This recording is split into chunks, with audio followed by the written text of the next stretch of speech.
Hi,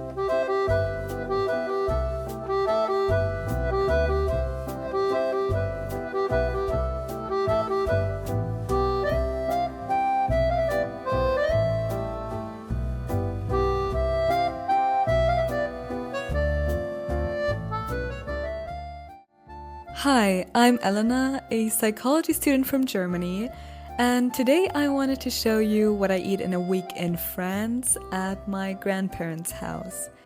They live in Burgundy, a region known for its wine and Dijon mustard, and for me this week was all about home-cooked meals, family traditions, and way more cheese and baguette than I usually eat.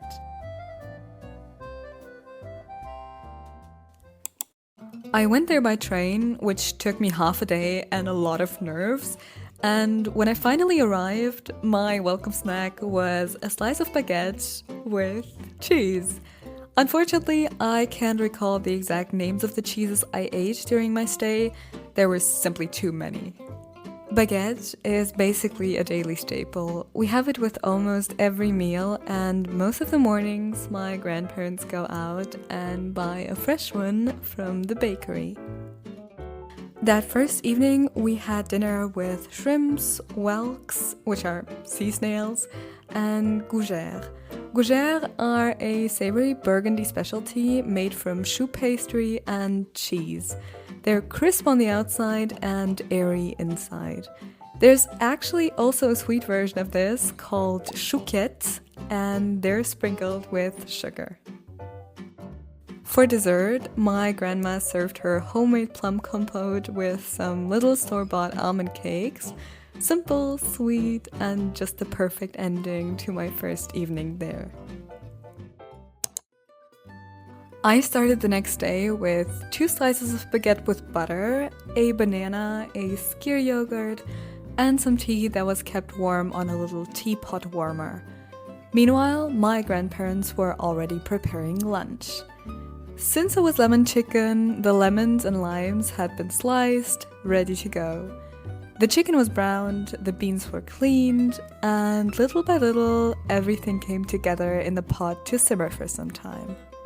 While the chicken was simmering, my grandma and I slipped out to the grocery store to pick up a few things. I always love walking through the produce section here. The sheer variety of fresh fruit and vegetables feels so vibrant compared to what I usually see back home, and everything just looks more colorful and inviting. By the time we sat down to have lunch, the chicken had turned out wonderfully tender, falling right off the bone, with a lovely citrusy note that wasn't overpowering. After that, we had the buttered beans and, as usual, a bit of cheese before dessert. I'm not sure how common that is elsewhere, but in our family, someone always asks if anybody wants some cheese after the meal. For dessert, my grandmother had made a plum tart from the leftover plums, and as always, it tasted absolutely divine. There's just something so special about grandma's cooking. After lunch, we drove out to the Abbaye de Fontenay, a former Cistercian abbey and UNESCO World Heritage Site, tucked away in the countryside. The place has this quiet, almost timeless atmosphere with stone walls, cloisters, and gardens that make you feel like you've stepped back into the Middle Ages. My grandma kept pointing out how beautifully maintained the lawns and gardens were, and we wandered around until the evening light dipped lower. Catching those last golden rays of summer there made the whole visit feel so special. Dinner that day was pretty simple. We had some gazpacho out of the package as a starter, then a tomato mozzarella pizza and some vanilla rice pudding with the plum compote. And that was it for day 2. Day 3 started off with 2 slices of brioche bread with butter, tea as usual, and another skyr yogurt. After that, I went to a cafe and drank a coconut matcha latte, honestly my favorite way to drink matcha.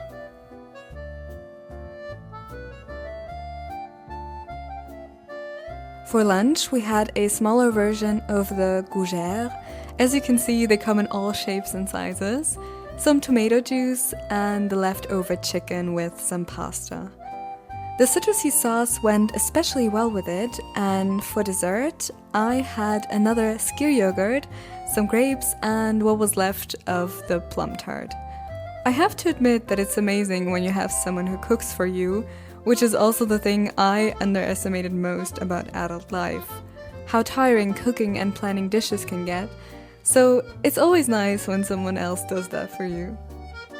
After lunch, we went into the city to buy macarons from a patisserie for the evening, and choosing from all the flavors was really hard. They had everything from passion fruit to chocolate, and each one looked absolutely delicious. That night's dinner started with honeydew melon as an appetizer, followed by an amazing omelette with grated cheese, and then, of course, even more cheese afterwards. And then came the highlight of the day, the macarons. I chose raspberry, passion fruit, and lemon basil flavors, and they were all amazing. Honestly, I've never had such perfect macarons before. They were so flavorful, with a lot of cream and a little bit of jam inside. I would come back just for those macarons, to be honest.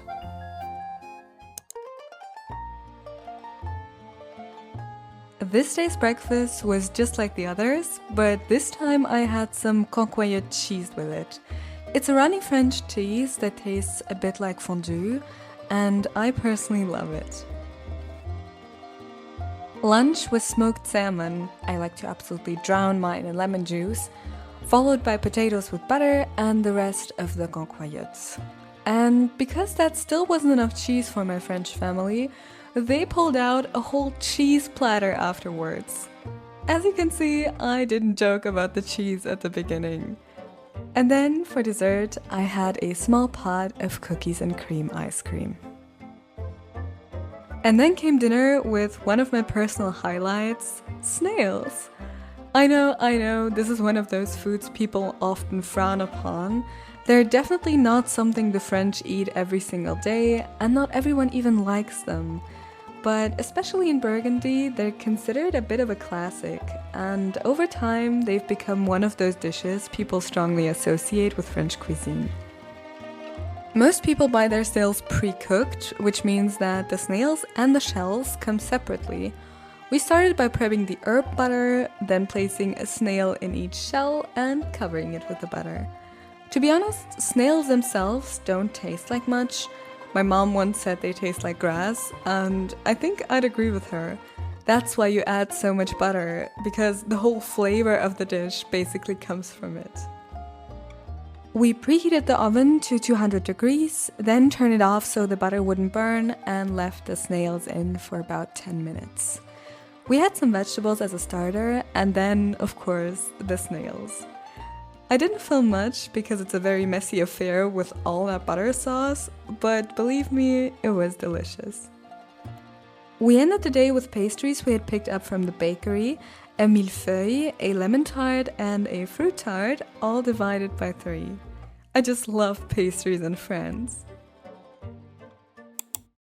After my usual breakfast, we headed to Beaune, a very touristy city in Burgundy, and rightfully so, it has some of the most beautiful traditional architecture in the region. Unfortunately, the restaurant we chose turned out to be a bit disappointing. I had 2 starters and a dessert. The first starter was a cold cod puree with whelks and various vegetables, topped with mayonnaise and olive oil. That one was actually fine. I'd give it a 6 out of 10. But my second starter, a butternut squash dish with some sort of cold cream inside, was way too sweet. I don't mind a little sweet and savory mix, but when my starter tastes almost like dessert, that's where I draw the line. So for me, this one was more like a 4 out of 10. The bread, however, was very good.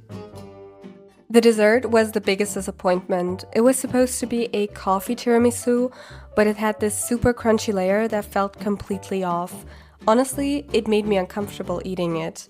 Even my grandma didn't like it, so yeah, safe to say we won't be going back there. After such a disappointing lunch, we were still quite full, so dinner was very simple. Just some leftover vegetables, a bit of gazpacho, smoked salmon, and my last macaron of this day, hazelnut flavored. On my last day, I went to the market halls with my grandma. I love markets. Just look at everything they have. I love seeing such a variety of high-quality food all in one place. We stopped by the fish stall and picked up some yellowtail for lunch, and afterwards I treated myself to a coconut matcha latte at the cafe while I started editing my Paris vlog. Coming home to food already cooking is seriously one of the best feelings ever. The whole house smelled amazing, and my grandparents were making a sauce with crème fraîche, lemon juice, and butter to go with the fish. As you've probably noticed by now, we ate a lot of gougères during the week, this time as an appetizer with some orange juice. And oh my god, I cannot even begin to tell you how good this fish was. It was so tender it basically fell apart, and the sauce went perfectly with it. Afterwards, we had some pasta with grated cheese and the rest of the sauce, and finished with grapes. My very last meal at my grandparents' was crêpes. And I honestly don't know how my grandma does it, but they always turn out perfect. Thin, golden, soft. As they cook, the whole kitchen fills with this warm, buttery smell. I have to admit, I was so hungry I forgot to film what I ate them with, but my favorite way to eat them is with sugar and a ton of lemon juice. And that was my week of eating in Burgundy at my grandparents' house. I'm so grateful for all the home-cooked meals and the time I got to spend with them, and I hope this gave you a little glimpse into French food culture and into my family traditions.